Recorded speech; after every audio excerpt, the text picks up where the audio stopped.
Hello and welcome to the Great Villain SportsCast Superb Owl Edition. My name is Justin. I'm DJ.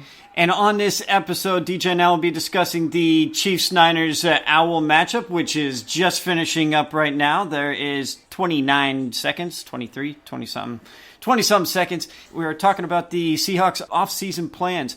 What has been happening in this Super Bowl, in the Superb Owl? How is this going? It's great if you're a Chiefs fan. It's great for our predictions. Well, for your predictions. Got the Super Bowl, got the Super Bowl winning team. And it just picked it off to definitely ice it now. Woo! We're going to be partying down in Kansas City. Game over. All right, going to put that on mute now. MVP, Damian Williams. Yeah, Damian Williams, running back for the Chiefs, is going to be the MVP after breaking off that big run to ice the game. Before that, I had been saying, I had asked DJ who he thought was going to be the MVP if the Chiefs were to win. And I thought Mahomes. I said Damian Williams because he had been having a hell of a game up to that point. Congratulations to Andy Reid. Well deserved. He wins it. Well deserved. His first one. Yeah, long time as a quality head coach, now a championship head coach. Definitely Hall of Fame credentials. Probably had the best Hall of Fame credentials without winning a Super Bowl in history. What's your impressions of this game? My impressions is that in the biggest moments, Jimmy G could not deliver. The 49ers really have no reason for losing this game. They outplayed the Chiefs the entire game. Did Mahomes make a couple plays? Yeah, he made a couple really big plays. And how you let Tyreek Hill get wide open there is just insane. Yeah. But if you look at it in the fourth quarter, Jimmy G couldn't deliver. 2 out of 3 drives, needed a big play, can't do it, can't make it happen. And that's the reason that they're not Super Bowl winners, is because the quarterback is the difference in this one. Patrick Mahomes is X times better than Jimmy Garoppolo, and the better quarterback generally wins. How many times better, though? You said X. I want a real number, man. Come on. Hundreds, put a number on it. hundreds times better is Mahomes. Mahomes is all world. Mahomes is just a beast. And while he didn't have the fantastic game, he made a couple really gutsy, bold runs. One towards the beginning of the game where he actually fumbled the ball backwards, cost him the first down originally, but then they went for it on fourth and got it. But a couple of just big, gutsy runs. One that I thought really changed the play of the game. It was second or third and 15, and he made that big play. Instead of getting sacked or knocked down the line, he was able to keep his balance, and he picked up like 10 yards. And it made the third down play much more reasonable. Yeah. I thought it was really almost a turning point in the game. So Garoppolo is not a championship winning quarterback now, but is he do you believe that he's a championship level quarterback? I don't think he'll ever get. I think this is the best that the Niners can hope. I mean, it's good if you want to get to the Super Bowl, right? But I don't know that they can do this year in, year out with them, because I think they ride their defense a whole bunch, and eventually they're going to have to pay some of these guys, and it's going to cause a problem, because I just don't think Jimmy G is the quarterback. I think he can get you to the playoffs, but I think this is like overachieving for Jimmy G and the 49ers. Pat Mahomes finishes up with 26 of 42 for 286 yards, 2 touchdowns, 2 disgusting, awful interceptions. Jimmy Garoppolo, 20 of 31 for 219, 1 touchdown, also 2 picks, trying to push the ball downfield at the end. Raheem Mostert, only 12 carries. The 49ers needed to run the ball more. They need to run the ball more, and instead they kind of put the game in Jimmy G's hands, and that was the problem at the end, is they didn't establish the run, so they were kind of just stuck. The 49ers don't necessarily have any explosive players offensively. I mean, they've got Deebo Samuel, who's really good. They got Kittle. But I don't know. I think they have explosive. They don't have a Tyreek Hill. They don't have an X factor. They've got some really good players. There's only a handful of those players in the whole league. But I don't think they really have a difference maker. I mean, I think you kind of saw it today. It's like when they were able to take Deebo Samuel away, the 49ers offense really didn't do much of anything, and they never tried to really establish the run. Like, only 22 runs. I mean, what, Mostert ran 22 or 24 times in the title game. You know, they didn't try to run the ball enough. In the end, it probably cost them. Yeah, they didn't seem to get enough out of their running game. For the 49ers to be successful, they need to not only have a running game going, but then when it doesn't work, they need to be able to throw the ball as well. And Jimmy Garoppolo isn't good enough in contrast with like the Seahawks, for example. Russell Wilson is good enough to throw the ball and actually be successful, even when the running game isn't really working. I don't think Shanahan fully trusts Garoppolo because there's really no big shots ever taken. Everything is really just safe check downs, crosses over the middles. Well, they took the one that was called back for offensive pass interference. And to be fair, that was a great throw, and Kittle just kind of screwed the pooch on that one because he didn't even have to push off. That ball was perfectly placed. Yeah, the overthrow to Manny Sanders. He got overthrown by about 10 yards. Yeah, Damian Williams ran 17 carries for 104 yards. Big, long touchdown at the end. Tyreek Hill had a hell of a game. 9 catches, 105 yards on 16 targets. Sammy Watkins, 598. Damian Williams showed up again, 4 for 29 and a touchdown. Yeah, Damian Williams there. Super Bowl MVP. And the other MVP of the league, Lamar Jackson, as we had predicted earlier. John Harbaugh, Coach of the Year, as predicted.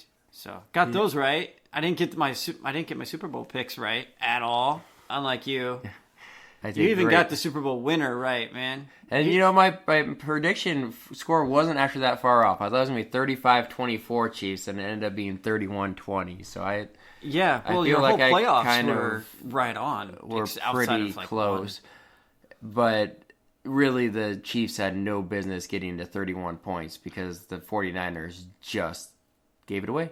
Yeah, I think the 49ers played a better game overall than the Chiefs did. Played 3 good quarters, and the Chiefs played one. Yeah. One exceptional quarter. But the Chiefs just pulled it out. They were able to do enough at the end. Really just make the score much more lopsided than it had any right being. There's our boy Frank Clark on the TV with the champ. Good for him.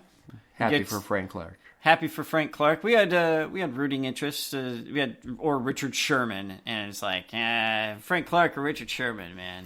Frank Clark. Frank Clark all the way. Anything else you want to touch on with this game? No, I think the game actually kind of ended up playing out kind of how I pictured it, whereas the Chiefs would just kind of wear the 49ers down. Chiefs seemed to score in spurts, and it was, for the most part, the 49ers defense held, but the fourth quarter, too many gaffes. Sherman got beat. They got beat once in the secondary. Too many gaffes in the fourth quarter, and the Chiefs score a bunch of points quick. Yeah, the 49ers their offense wasn't quite efficient enough to keep up and put points on the board when the opportunities arose. They kept the Chiefs down for most of that game, but the 49ers couldn't capitalize on their opportunities. And they just gave the Chiefs enough of an opening, and they were able to take it. So, congratulations, champion Kansas City Chiefs. We are looking forward to next season. Speaking of next season, what is the offseason for the Seattle Seahawks, for our beloved Seattle Seahawks? What is that going to look like? We're going to go over the roster, free agents, and who we think will be retained, who should go, and if there's anything that we think... do you have a list of free agents that you would like to pursue? Do you have anyone in mind? I don't yet off the top of my head. We're just going to talk about who we're going to keep on our roster, who's keepers and who's goner. So, starting off with the quarterback, you think Russell Wilson's a good keeper? I think he's pretty good. I think we're okay at the quarterback position, He's got a big old contract, biggest one in the NFL. I think he's still a keeper. On his way to a Hall of Fame career and going to continue making the playoffs. It's going to be a sad day when we no longer have Russell Wilson as our quarterback. But who's going to be the backup? Who's the backup roulette? This year it was Geno Smith. Is Geno Smith going to come back? I would think that if Geno Smith wants to continue to earn a paycheck, then Seattle's going to offer him the position of holding Russell Wilson's clipboard because it's only going to cost them, I don't know, maybe $1 million, $750. It's not going to do anything. And you think the Seahawks are going to draft somebody in the top 5 rounds? Not a chance. I think at the very earliest you would get a 5th round guy, and that has to be someone that's like the guy that you just are going to grab because... Well, you also if you were to look at the quarterbacks in this year's draft, it is so top heavy. It's incredible. Like, they're talking about being, 6 quarterbacks to go in the top half of the draft, right? And they're only saying that there's like 8 eligible quarterbacks. So it's like your top 6, and then Jalen Hurts, who I think is very underrated, is going to have a very good career. But they're saying he's like a 3rd or 4th round quarterback. And then the other guy's like a 7th round projection out of Hawaii. So if you're the Seahawks, you're not dipping your foot in the quarterback thing here. But that guy from Hawaii has that connection with John Ursua, and so they're going to take off. I'm telling you, man, is how it's going to happen. So the guy who the quarterback throws the ball to, the receivers, we got Tyler Lockett, we got DK Metcalf, and the aforementioned Hawaiian John Ursua. Jerron Brown is gone. David Moore is a restricted free agent. Malik Turner is an exclusive rights free agent. And Josh Gordon is suspended and, presumably gone forever. We just hold his rights, but, Yeah. Tyler Lockett, DK Metcalf, John Ursua. Do we bring back David Moore? I imagine, yeah. I think he probably does not come back. I think he's going to get a better shot somewhere else. You look at that guy. Do you think that we tender him an offer? He would get an original round tender. I think he was undrafted, or he was a 7th rounder or something. You get like a 4th, right? It's like a 3rd or 4th round. No, you would get a 7th round pick. You get the original round tender. You pay him like a couple $1 million, and you get whatever pick he was drafted in. So, or whatever round he was drafted in. So if he was a 7th round pick and you give him an original round tender, then you would get a 7th round pick for him. I don't know, because you see Lockett, Metcalf, and Ursua. I think the guy they really like is Malik Turner. Yeah, I think Malik Turner is an exclusive rights free agent, meaning that he's ours and no one else can really go with him. But then that gives you 4, right? And you probably draft a guy. So there's 5. So is there room for a David Moore at a couple $1 million? I don't know. I think that he's kind of turning into a safety blanket in the same way that Jermaine Kearse did. It could be. I just think he might get a better contract, more playing time somewhere else. He might be able to blossom somewhere else. Well, if we give him an offer at all, then he's going to stay, because I don't think anyone's going to give up much of anything for David Moore. If we want him, he's going to stick. Tight end, where Russell Wilson started showing that he knows what he's doing. You're under contract, bro. Yeah, I know. Justin Johnson. Justin Johnson is under contract, but Ed Dixon is under contract. He's also going to get cut because he's owed like $4 million, and he didn't even step on the field this year. Will Dissly has injury problems. We'll see if he can overcome them again. Another long offseason of rehab. Luke Wilson is a free agent. I imagine he's going to come back just because he's cheap and he's already gone out and he's come back. He's a depth guy. If he makes the roster, great. If he doesn't, great. He's probably going to come back on a non-guaranteed deal or something. I would not be shocked if the Seahawks dipped their foot in the free agent market here and went after a Hooper or a Hunter Henry. Yeah, well, we did go get Jimmy Graham years ago, and it would be nice to have someone that is... I mean, we sort of spent some money on Ed Dixon, a few $1 million there. It would be nice to get a veteran that can actually be a difference maker at the position, because we've seen Russell Wilson knows how to use that tight end. He loved the spot. So we were using it in a dynamic way. It's just we need to get some guys that can do it. And Jacob Hollister was able to show off there for a little while. look pretty good. Jacob Hollister is a restricted free agent.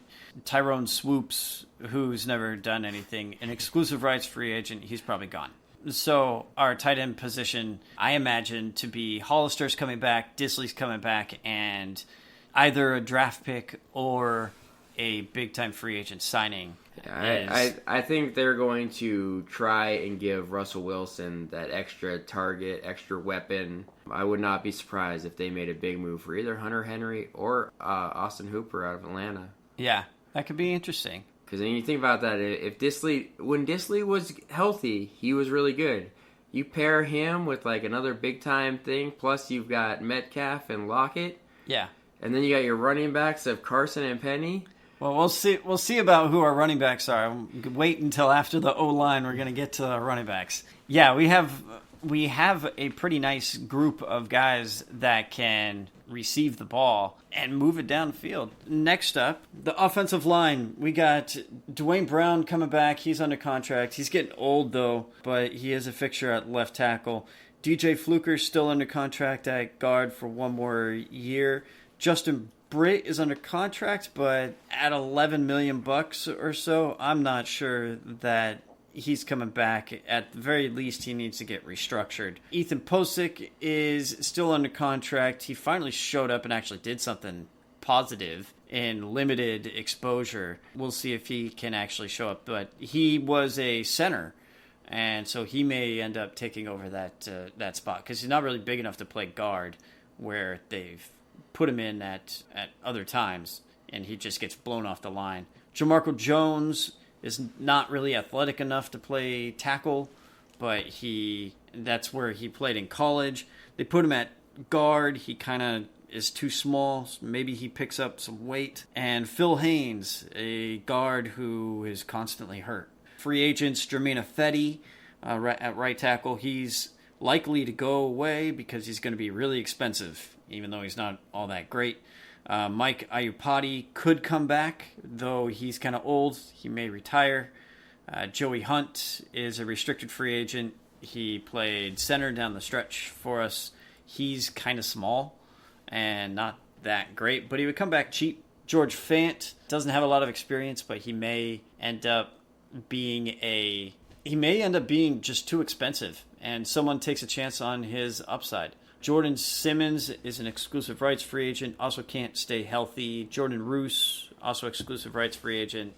He's never stepped on the field. And Chad Wheeler, I think he got added from the practice squad. Yeah, at the very end. So, maybe George Fant comes back if the price is right. But that offensive line is going to get revamped. I would expect, and I was just kind of perusing here, there's not a whole lot in the free agent market on the offensive line because you think about it, that's one area where the Seahawks probably could afford to spend some coin, right? Here and there, they've splished and splashed a little bit, but they've never really gone to O-line fixture. I'm not sure that there is a universe that exists in which the line that Russell Wilson plays behind is good, simply because Russell Wilson is the style of player that he plays. How he plays the game puts offensive linemen in a bad position, in bad positions to block. So the type of offense that people want, where the quarterback just sits there and turrets and delivers the ball on time, little slant routes like Tom Brady and Peyton Manning, we're not going to see that out of Russell Wilson. And so we're not going to see him with a totally clean jersey. That's just not the type of game that he plays.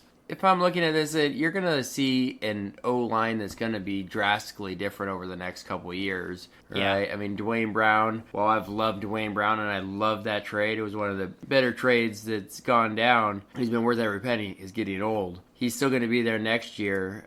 I would really like to see Britt brought back. If we can rework his deal, I'd really like to see Britt there at center. And then you hope to get Ifedi or Fant back, right? You'd like to get one of them. So if you can get one of them and then you got Brown, you bring back Britt, and then then you're just looking at your guards. Fluker's under contract still, so that's one of the spots. And so it's just your left guard. But if they I doubt Fluker's contract is anything that's going to prevent them if they didn't want him back. Oh, no, he's only like $1 million or $2 million. It's easy enough. I mean, you're going to keep him.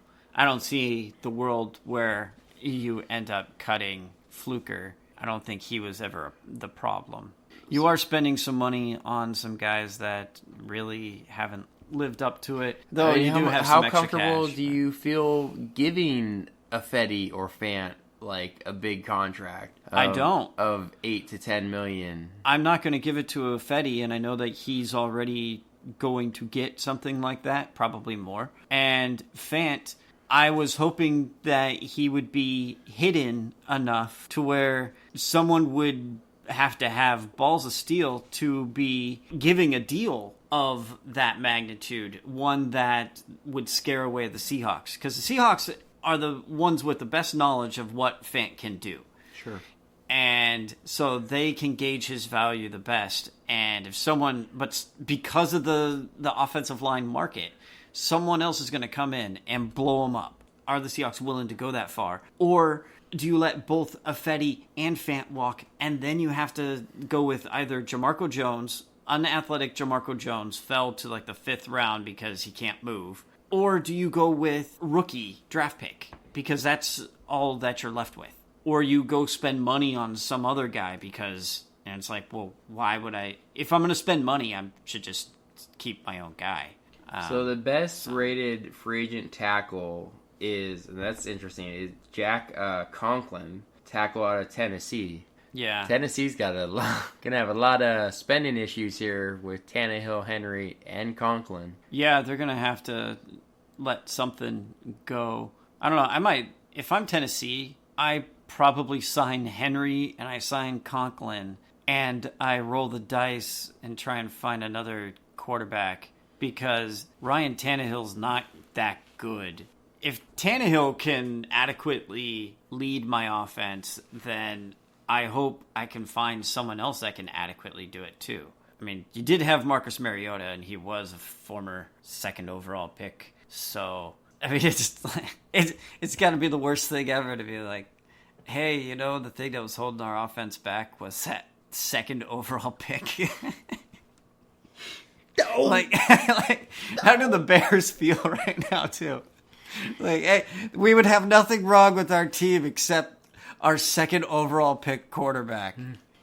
Fuck. There might be a few of those coming up this year. Yeah. All those people are saying there's going to be 6 in the top 15. We have not seen a class like this in the NFL since back when you had like the Jake Locker class, where all of a sudden people were just going crazy for quarterbacks. It was trade up on quarterback rush. Well, you might see that again this year, and if you're a Seahawks fan, best case scenario, right? Because if 6 quarterbacks go in the top 15, that means there's probably 4 players that shouldn't have slid that have now slid into your range.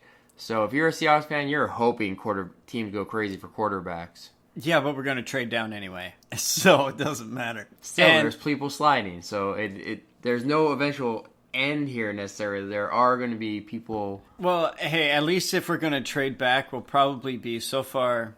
It'll be so far back, it'll be out of the 1st round when we take our running back. I don't know that we're going to draft a running back in the 2nd round. I don't think we will. But what do we do at running back? We got Chris Carson, who's all banged up. Is he even going to be back for the beginning of the season? Probably not. I'm going to guess that Carson and Penny are definitely not starting the year playing. Penny's tore up his knee, and he's definitely out for like a calendar year, pretty much. I would be surprised to see him in any real capacity until the very end of next season, if really at all. Yeah, because I don't know if they ever released it, but their original thoughts was that the knee was actually much worse than just the ACL, that it was more. And I heard it was 2 ligaments. I can't remember what they said, what I saw. But trust me, tearing up your knee is no fun. I just did it, and it's not fun. So, let's see. We also got Travis Homer, who acquitted himself well. He's like mini Beast. Beast Mode's little buddy now. And fullback Nick Bellore, because, why not? CJ Prosise, who cannot stay healthy. This was his opportunity to stay healthy, to actually show something. He did not do that, and he's a free agent. He's probably gone. Robert Turbin, who was only signed as depth, and so he's gone. And Marshawn Lynch. Does Marshawn Lynch show up in 2020? Here's a crazy one that I've never brought, a name that I've never brought up to you since we've been talking sports, right? All right. Okay. Just thought about this. Looking at a running back that could sign maybe a 1-year deal, re-enter the market next year. What about Melvin Gordon? Melvin Gordon on a 1-year deal. For the Seahawks. Because behind him we have Carson and Penny coming back in the following calendar year, but they're not going to be here for the first part of the year. So you just say, hey, Melvin Gordon, dude, you're the horse. You're the number one guy all season long. We're going to save Carson. We're going to bring him back, and he's going to be your number 2. Or he can give you a breather down the line. Because I'm not sure Melvin Gordon's going to get the big deal he's looking for. But because he held out. He didn't have a great year. He was time-shared with Eckler and the other guy that they had a rookie down there. So once he came back, it was like a 3-way mix. There was never... Yeah. They said it was going to be Gordon, and it really ended up being a timeshare. Well, Eckler had such a good season. Eckler He's legit. Is legit. But that's a name I think we should watch for. Melvin Gordon on a 1-year deal. It wouldn't cost you a draft pick. You wouldn't have to go trade for somebody. All right, so we got we got an Austin Hooper in our in our shopping cart, and now we have a Melvin Gordon in our shopping cart. Russell Wilson says we need some players. All right, Russ, we're going shopping, bud. It's New Year's. Well, yeah, it's way past New Year's now, but still everything's on discount still. All right, so there's no offensive lineman for you though. Too bad. Yeah, there's not really the people that are free agents are 30 plus, and so it's like unless you're gonna go sign like a Conklin, to shore up that tackle. What he's gonna do is he's gonna keep popping out babies, and so that way he can have an offensive line. He's gonna have his own children play offensive line for him. Because Russell Wilson's short, he can play behind them and he'll be fine. And that's why it can't be an MVP, because he's not 6 feet tall.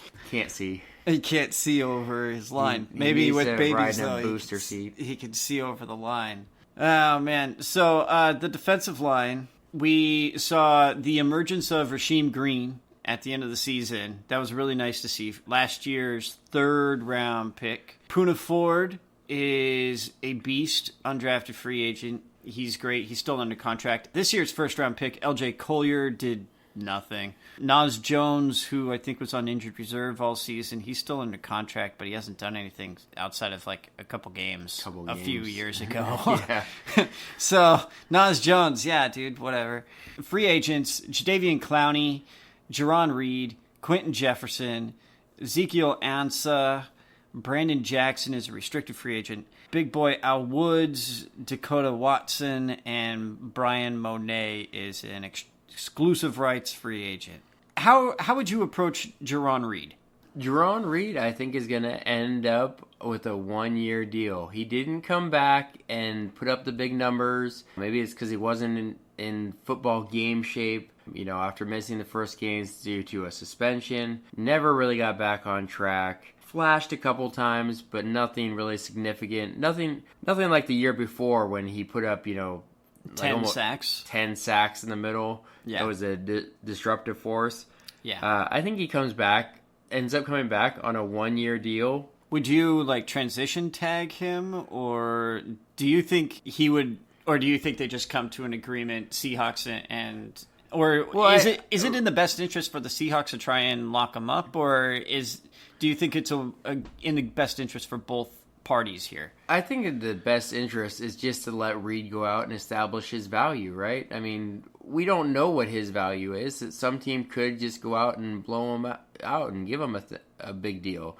It'd be kind of surprising, but they could do it just on what they saw the previous year, and they're like, well, he was out of game shape because he missed 6 games. Well, I'm convinced, and give him the money. Someone might give him a big deal. I don't think that's coming. I think a 1-year deal is coming. But let Jerron Reed go out there and see if he can find... Yeah. So, Jadeveon Clowney, What happened to his value this season with the Seahawks, and what do you think the plan is with him? I think the plan is to give him the money. The problem is people, when they see a DN, they think they need to have sacks. But that's not necessarily the case, because I can't tell you how many times he was an eighth of a step away from crushing the quarterback right before the quarterback got rid of it, right? Probably 4 to 6 times this year he was an eighth of a step away from getting a sack. What if he got all those? Then he'd be sitting there with 9 or 10 sacks and everybody would be like, give him everything, right? He was such a disruptive force on the defense. How many times did he blow up run plays, right? He was such a difference maker. It's not going to show up in the stats, and if you're just stuck on the stat side of, oh, he doesn't give us sacks so he's not worth it, then you're missing the game. That is a game-changing player on the defense, and you have to bring him back. You can have either Quentin Jefferson or Al Woods or Brandon Jackson. And I'm only getting one? You only get one. So it was, Jefferson, Jackson, or Al Woods. They kind of play different positions, but it's all, they move around. You need them all.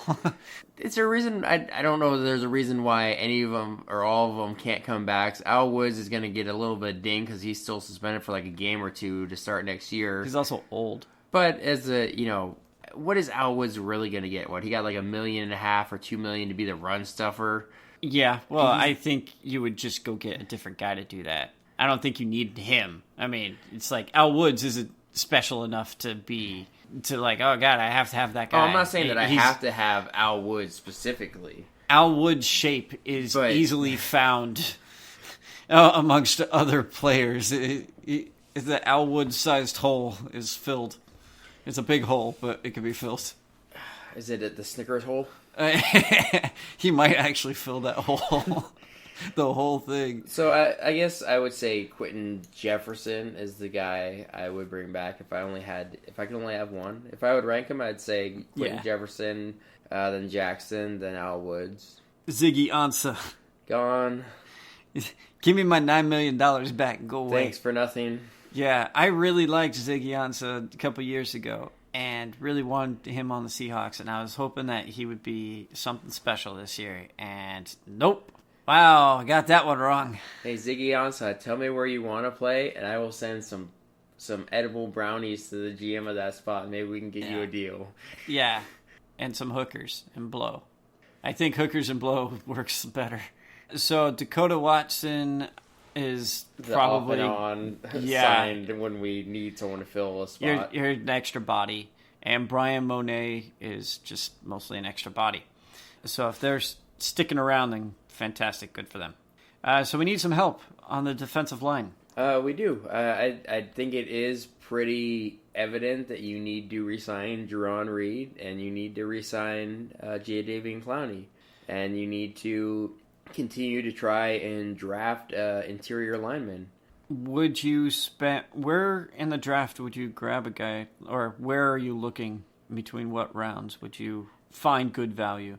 Or do you think there's good value? Or without knowing the draft, I have no idea. Yeah, that's hard to say. I mean, because you never know who's going to slip to you if in that first round, or if someone's falling to you that was a late first round and all of a sudden he's fallen its mid-second. I do think it's crucial that they spend a top third area draft pick on an interior lineman.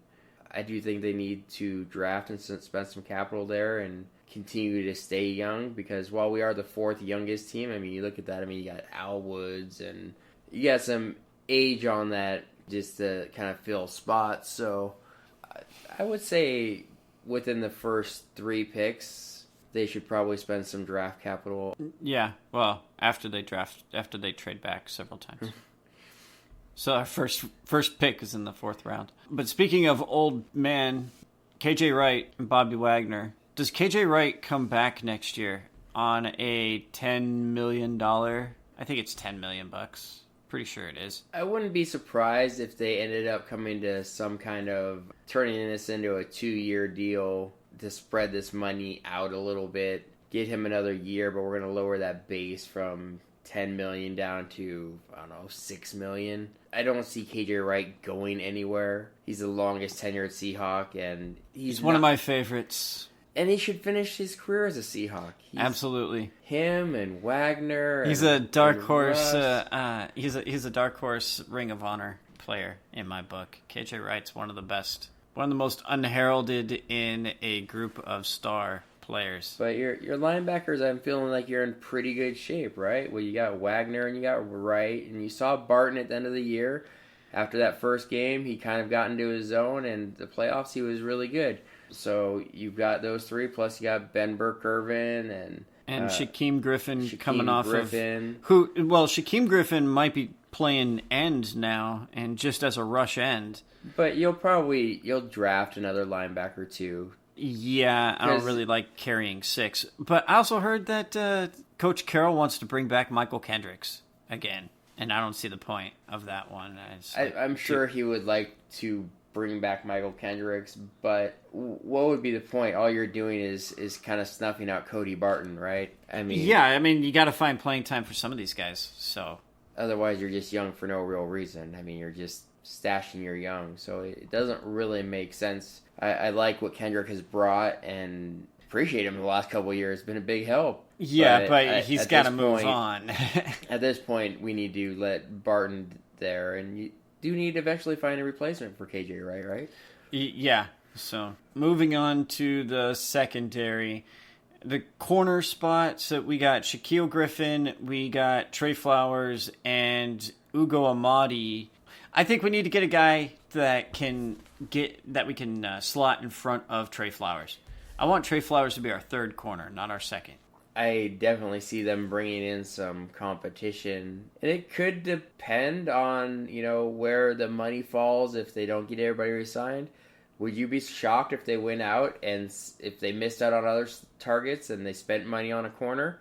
There are a couple of premium corners. Well, the last time they went out and spent money on a corner, they brought in Kerry Williams and cut his ass halfway through the season. And I said that he was terrible after like 2 games. It's not their style because they run different steps than most teams do at the corner.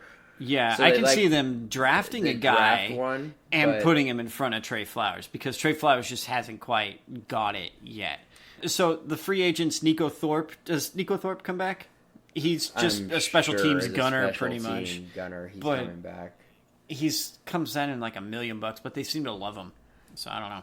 Akeem King. Goodbye, Akeem King. Yeah, please. He is a gray villain enemy, and we don't like him. He's the guy who couldn't make the tackle on Zeke Elliott last year in the playoffs against the Cowboys. He's the one who left the door wide open around the edge and let him rattle off a 50-yard run or something and gave him that field goal that put him up before half. And all you had to do was stay home. Akeem King, you suck. Kalen Reed, who I thought was supposed to be something special, he's a restricted free agent. He'll probably be back. And Jeremy Boykins, exclusive rights free agent. Yeah, I can see him getting a guy to slot ahead of Trey Flowers. Push Flowers to the 3. Ugo Amadi is a nickel, maybe. I don't know. Do we have a nickel corner? Are we going to get a nickel corner? Are we going to keep playing base defense? A ton if they went back to having the nickel corner. That's when we were good, is when we had Coleman as your nickel, right? Well, when we've had a lot of guys at nickel, but but the last really good and I think you're at your best when you're playing the nickel rather than the third linebacker, just because you're asking the third linebacker to cover someone that they probably aren't able to cover. Yeah, I think our pass defense was really bad this year. But I think our pass defense was really bad this year partially because our safeties and our pass rush. And once the Seahawks acquired Quandre Diggs from Detroit, our safety play improved dramatically, partially because we were able to bench Lano Hill and Tedrick Thompson. Both of those guys are still under contract, but I don't suspect they'll be under contract through this offseason. I suspect both of those guys will get cut. I hope both of those guys will get cut. Because Tedrick Thompson, I'd say if you can jump this high, you can stay on the team. And then make him just short. And it'd be like, yep, that's why you're not on the team. So Quandre Diggs, Bradley McDougald, Marquise Blair, the 3 safeties. We need to add a 4th safety. Probably via the draft. Probably. I don't know. We're going to have a lot of picks this year, right? Yeah, we've got, we have 2 seconds and 2 thirds right now. Yeah. Because we get the second from the Frank Clark and we get a third for Earl Thomas. Yeah, so I mean, you're talking about, potentially 5 picks in the first 80-ish. Yeah, so we're pretty deep. And you know that they're going to trade back, right? So, I mean... Ding, ding, ding. Ding, ding, ding. So, all of a sudden, instead of having 5 in the top 80, you're probably looking more 6, maybe even 7 from, anywhere from 28 to 90 in that range. You're going to pick, 6, 7 times. The real question is if there is a player falling that they like, is this the year when they trade up? They've got the draft capital to move up, even in the first round. If they see someone falling that they really like, they have moved up. They moved up for DK Metcalf. They have moved up. They typically don't move into the first round because that's really bad value usually. I think there's a philosophy behind backing out of the first round that comes with cost in terms of the contracts because they're fixed, and the higher you go, the higher the contract. And so you back out of those contracts so you get a lot cheaper contracts. You tend to not... The bust rates are about the same between first rounds and second rounds and so on. The math is out there. There's graphs. I don't have the links to them, unfortunately. But the bust rates are pretty much the same. And the hit rates are pretty close to the same. So... yeah, you tend to back out of those rounds, and then the 5th-year option on first-round contracts really isn't worth that much. If you want that guy, you could just give him an extension and get him for the same price usually. So it's fine. Yeah, I don't see a lot of value coming from those rounds. So they have to really fall in love with that player to be grabbing him in the first round. I can see him moving up in the second and third rounds and things like they did for DK Metcalf.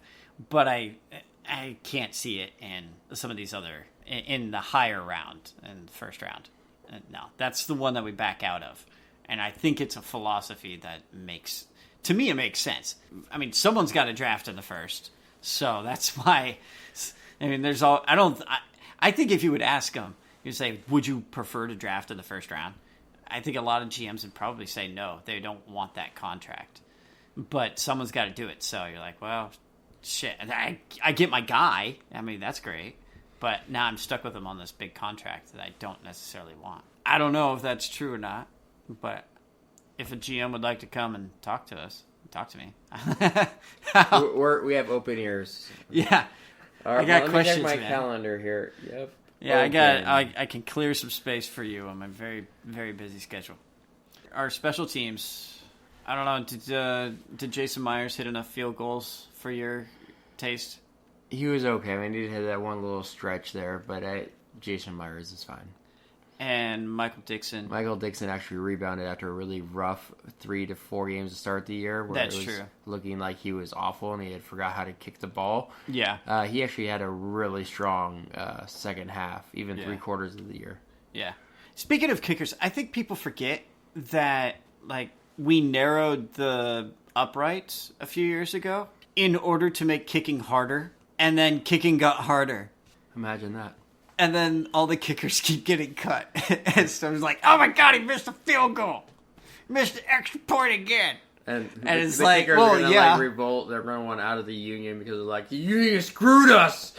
Screwing us out of money because all of a sudden these posts that I used to make these kicks easily because they were 2 to 3 yards wider, and now they're narrower and I'm missing. Yeah, Darn union. And then with that, because it's harder to make kicks, teams are now they're not going for those field goals. Instead, they're going for it more and more on fourth down, and they're pretty much making the kicking game irrelevant in the scheme of the game. The kickers are becoming less and less useful to do anything. Speaking of kicking, what is your take on the possibility of getting rid of the onside kick and instead of having the onside kick, having 4th and 15 from your own 25. If you convert it, you keep the ball. If you don't, then the other team takes the ball over right there. Something they tried in the Pro Bowl. I actually like it. I think that it's a much better, much more chance of something actually happening than an onside kick, because they've just, for safety reasons, they've made it so the onside kick is just stupid. It's stupid and obsolete. Yeah, and simple word there. It needs to go away. I really like this idea of a 4th and 15 from the 25. And I don't, some people say they'd rather see it from like the 35 or the 40-yard line. I don't like that, because you want to have some kind of downside to it. Yeah. Right? You don't want to be like, oh, well, it's 4th and 15 from my 40, but if I don't get it, at least I'm giving my defensive ball at the 40, right? That's not really that big of a thing. That happens with kickoffs. Sometimes you get big kickoff returns and your defense starts at near the midfield. So you want to keep the downside threat. So I really liked it from the 25, and I would really like them to try this for this upcoming year. Try it like the pass interference call. Put it in as an experimental thing. Why not? What do you got to lose? You're in a league that drives offense, right? Well, what's more exciting than a 4th and 15, right? I mean, how many times have we seen Russell scramble, Mahomes tonight, scramble, extend the plays? Yeah.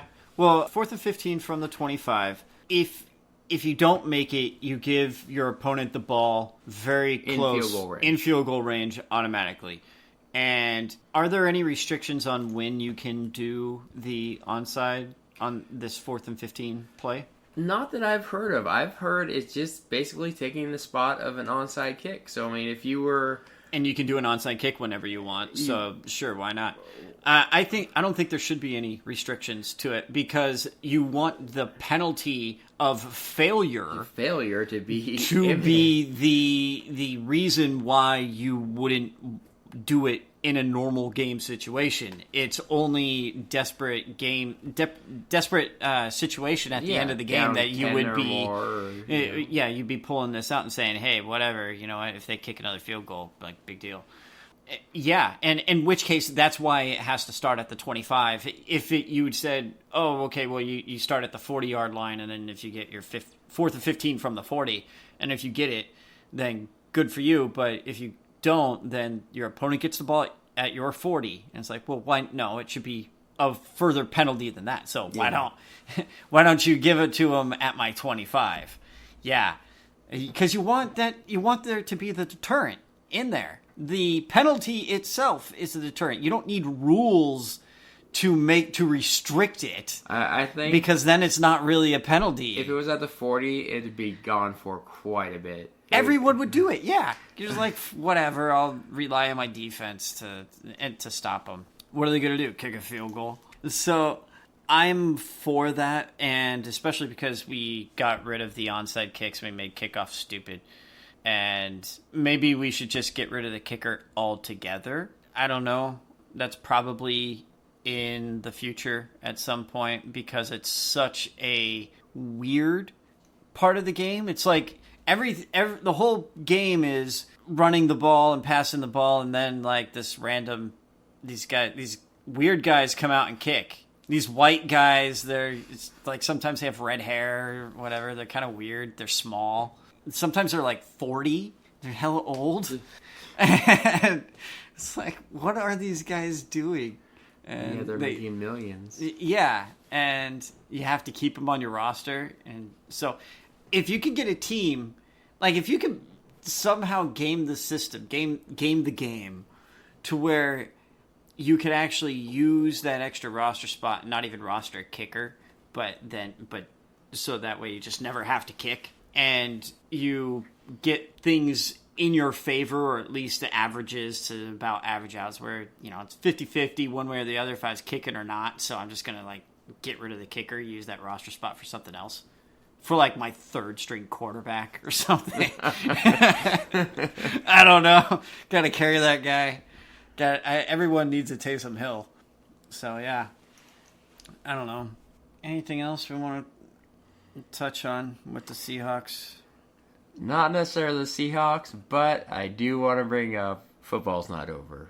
I know not over. everybody's going to turn in for Vince at least McMahon. the first weekend. Everybody Vince is McMahon. Vince McMahon to the XFL. Shave your stupid fucking head again. Everybody I just don't like going him. to turn it on. It may be incredibly bad, but everybody's going to turn it on that first week. Next Sunday, Seattle Dragons. Everybody in Seattle is going to turn it on. It's even a good to excuse. watch the horror. It's a good of bad excuse to football. come up with a drinking game. And I don't know what the drinking game is going to be, but you need to come up with a game and just get completely wasted while you watch XFL, because I think that's what they want you to do anyway. Yeah, because the brain trauma, you should partake in the brain trauma with the players at the same time. Seattle Dragons, let's go, baby. Next What a Sunday. dumb name. I can't, man. Seattle Dragons. I mean, Sea Dragons, Emerald Dragons. It's like it's just dragons. I don't know. It seems so generic. And so they've been talking about the NHL and Seattle Krakens. That was a rumor the other day. And then that got debunked. It's not happening. But, I mean, why didn't they just call it the Seattle Kraken? And it'd be like, everyone would be like, yeah, XFL, Seattle Kraken. Yeah, okay, whatever. It's so lame. But it's XFL. And so it's fine because no one takes it seriously anyway. It'd be like some rec team, and like, yeah, or like some little kids team, like, we're the Dragons, and we're like, yay, but for a real live team to call themselves the Seattle Dragons, why Dragons? I don't know, Sea Dragons or Emerald Dragons or something associating with the ocean or something. It's not hard. I just did it. The Seattle Loch Nesses. The Seattle Nessies. I don't know. The sea monsters. The Krakens. Yeah. But no. Instead, the NHL wants to do it, but then they don't want to do it. But then, I don't know what they're going to name our team. Is it going to be... It can't be the Thunderbirds, but I love the Thunderbirds name. I've always been partial to the Thunderbirds. And they just can't do it. I kind of like the Sockeyes. Some people hate it. It's like, I don't want to be named after salmon. It's like, dude, shut up. It's a good name. It's like a double entendre thing. It means... Yeah. Or steelhead, for, which also works too. For hockey too, right? Because you got fights. And... Yeah. Did you not see the fight the other night where everybody, the whole line, all five guys got into... and the goalies got into fights. And so then they ended the second period with like 30 seconds to go. They sent everyone to the locker room. Then they came out afterwards and they played the last bit of the second period and then went right into the third period. Because they were like, hey, you guys are being unruly. You need to go to timeout. So they sent everyone to their quarters, to their rooms, and for bed with no dinner. And yeah, I don't know. And then... they interview the guys, and it's a guy with only half his mouth full of teeth. And you're like, that guy got in a fight. And he's like, yeah, no, that dude's a pussy.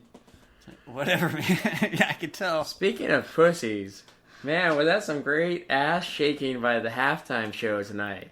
How was that halftime show? The only thing I wish was better is if at the end they would have slapped their butts together as they were jiggling them. Mm-hmm. That would have been great, but that's probably far too much sex for the general public. I'm actually going to be surprised if people aren't outraged that, was it Jennifer Lopez slid with basically her crotch out on the stage or something? There was a lot of pelvic thrusts. There was probably 200 pelvic thrusts, and I don't know. I think everyone in America lost their virginity. That if you still had it intact, it's gone now. Hide your eyes, youngins. Hide your eyes. Because, yeah, there was a lot of twerking, and if they could have just incorporated some twerking together at the end of it, that would have made the greatest halftime show ever. I wish we had done a show, an episode before, because I didn't know that J-Lo was in it. I knew Shakira was going to do it, but I didn't know J-Lo was in it. And I said, right before the performance, that they better have a booty shake-off. And they did. They did have a booty shake-off. And I was Did it so annoy excited. you that most of the songs were in non-English? Well, some of them were. Some of them were, but And it that was was Spanish. So hard to like. I was trying to keep up and understand what they're saying. I'm like, oh wait, they're not even singing. Google Translate, go. I can't Alexa, do this shit. translate My for TV's me. not that advanced. Yeah, by the way, we're watching the worst show on TV. The Masked Singer. It's on. I've been strictly avoiding this show for so long, and I'm gonna cut this part. Why is Jamie Foxx on this show? God, fuck that show. It's the dumbest thing. I don't even understand why it's popular. It just... I was watching it, though. It just kept cutting to the crowd and showing all these people smiling and having a great time. You gotta get all these C-list celebrities, right? Yeah. The ones that can't make Survivor and they can't make Big Brother, and so they have to do... No, that's where they came from. Yeah. In the real world and shit. They have to make the Masked Singer. Yeah. Oh, man. All right. That is a wrap-up of the NFL season. It was a good season. It was a fun season. I think if you're a Seahawks fan, you should be satisfied. It wasn't the greatest of endings, but where they ended, considering how injured they were, that game's so much different if you have Carson or Penny. If you have one of them, that game in Green Bay is different. It's different. I don't think the outcome is all that much different, but I think the overall game. But they were just so banged up. So they really were. You're the fourth youngest team. You have tons of cap space. I think you're going to see them make a couple really big additions that they've generally kind of shied away from because they do like those comp picks. But I think this might be the year where they go out and kind of announce that, hey, we're here and we're young and we're ready. And I think you're going to see those couple additions. They're going to come back strong. Pete Carroll's they just don't miss playoffs. Well, they did that one year. But, yeah, I think this is the beginning of another upward swing. And it feels a little weird to say that because our down lasted for one season. But we are about to experience the upswing of acquiring those big players. Because as you were saying, we have cap space. We are a very young team. We still have a ton of draft picks coming. We have a lot of talent coming into the system. And we still have Pete Carroll and John Schneider at the top driving this ship and Russell Wilson leading this squad. We're going to get another championship out of this, or at least another good run at a championship out of this squad.